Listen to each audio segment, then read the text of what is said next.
Oi cinéfilos, meu nome é Carolina e bem-vindos a mais um vídeo do Assista um Filme. E no vídeo de hoje eu vim trazer a minha crítica sobre o filme Manual Prático da Vingança Lucrativa. Apesar do nome em português desse filme ser desnecessariamente muito longo e o nome em inglês fazer muito mais sentido, esse é um filme muito interessante, justamente por a gente acompanhar a grande jornada de um personagem em busca de vingança. Eu acho que a grande virada dentro da história é justamente pelo filme trazer ele como um personagem comum, uma pessoa comum, fazendo com que a gente entenda e sinta empatia com a situação, facilmente conseguindo nos colocar no lugar dele e ao mesmo tempo comprando aí toda essa busca do personagem. O filme então tem um tom bem caótico, acompanhando o desespero do protagonista Beckett em busca da sua herança, o que me lembrou bastante o filme Quero Matar Meu Chefe, que embora tenha uma premissa completamente distante aqui desse filme, ainda assim traz também protagonistas que se encontram numa situação meio que sem saída. O filme tem direção e roteiro de John Patton Ford e acompanha Beckett,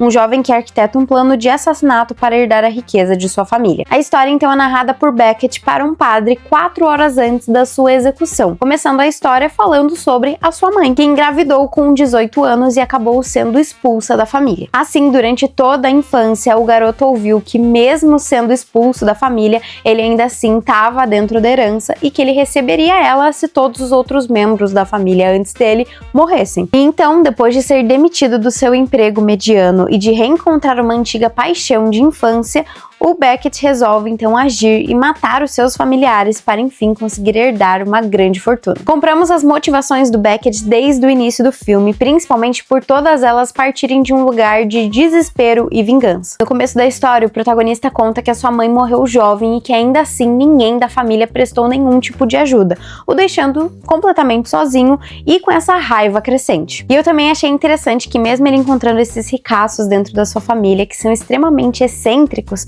ainda assim, eles não são as piores pessoas do mundo, até mesmo por vezes fazendo o Beckett se questionar sobre as suas atitudes dramáticas. Eu admito que eu gostaria de ver ele interagindo mais com os outros parentes, já que alguns aqui estão apenas para fazer uma lista de mortes maior. Mas eu gosto bastante como o filme não mostra que todos os Red Fellows, esses ricaços, são malvados e cruéis. Alguns são folgados, claro, mas não necessariamente malvados. De certa forma, em momentos o filme quase chega a se questionar se o real problema e o que corrompe aqueles personagens não é o próprio dinheiro. Além disso, durante a jornada a gente acaba percebendo que toda essa busca do Beckett pelo dinheiro não é necessariamente pelo dinheiro em si, e mais por uma forma de vingança ali pela forma como sua mãe foi tratada e também pela falta de um propósito dentro da vida do personagem mesmo. O que honestamente até acaba virando uma motivação muito melhor pro protagonista, porque obriga ele a olhar para si mesmo e se questionar o que ele realmente quer da vida e o que é prioridade para ele. Inclusive, eu gostaria que eles tivessem explorado ainda mais isso dentro do relacionamento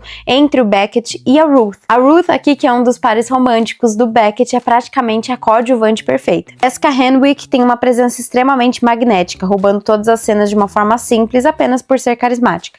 A atriz e Glen Powell tem uma química convincente, trazendo alguns ótimos debates para dentro da história, algo que eu até gostaria que eles tivessem desenvolvido ainda mais. A relação dos dois faz o protagonista então se questionar se tudo que ele mais queria dentro da vida era realmente o dinheiro, já que ele acaba sentindo um sentimento de satisfação mesmo com um novo relacionamento. Esse filme também me fez ter alguns questionamentos sobre o Glen Powell, e eu diria que eu acho ele um bom ator de filmes divertidos. Apesar da premissa dos últimos projetos dele serem extremamente diferentes entre si e de tramas inventivas, admito que sinto que ele sempre interpreta um personagem muito parecido. Funciona para esses filmes, já que o maior foco dessas histórias não é nos personagens, e sim nas reviravoltas e nos acontecimentos mesmo da trama. Mas eu admito que eu gostaria de ver ele em um projeto diferente, assim, e talvez mais desafiador, num grande drama, ou até mesmo num filme de terror. E aqui dentro desse filme eu sinto que ele funciona principalmente no começo da história, trazendo esse personagem que é de muito fácil identificação, porque ele nada mais é do que um homem comum em uma situação de desespero,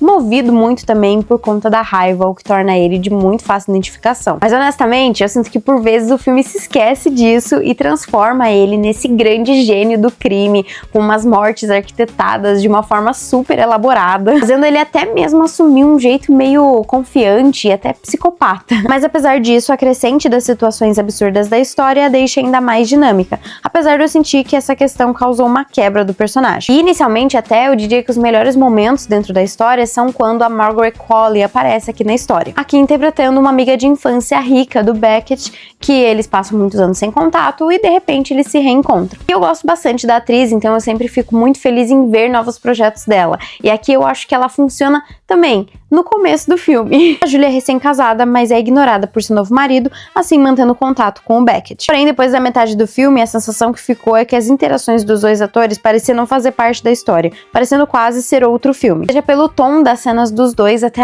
por vezes assumindo um tom meio noir, ou até mesmo por conta da personagem mesmo da Julia, que vai se tornando cada vez mais maluca dentro da história, até parecendo outra pessoa. Além disso, pelo filme se alongar e não conseguir entrar dentro dessas nuances sobre a questão do Beckett, com a vingança, com a raiva que ele sente, o filme por vezes se tornou extremamente cansativo. E honestamente eu até acho que a história deveria ser ainda mais curta para não ficar tão repetitiva, assim como aconteceu, e também tornar ela ainda mais caótica e dinâmica. No geral, eu achei ele um filme divertido, mas eu acho que por conta da sinopse, da ideia mesmo do filme, ele poderia ser um filme muito mais interessante. Mas bom, pra mim esse filme tem uma nota de 6.5 e ele está disponível na Prime Video. Mas então foi isso, pessoal. Se você gostou do vídeo, não esquece de curtir, compartilhar, comentar o que você achou do filme e também comentar qual que é a próxima estreia de 2026 que você tá mais ansioso. Então foi isso e até o próximo vídeo.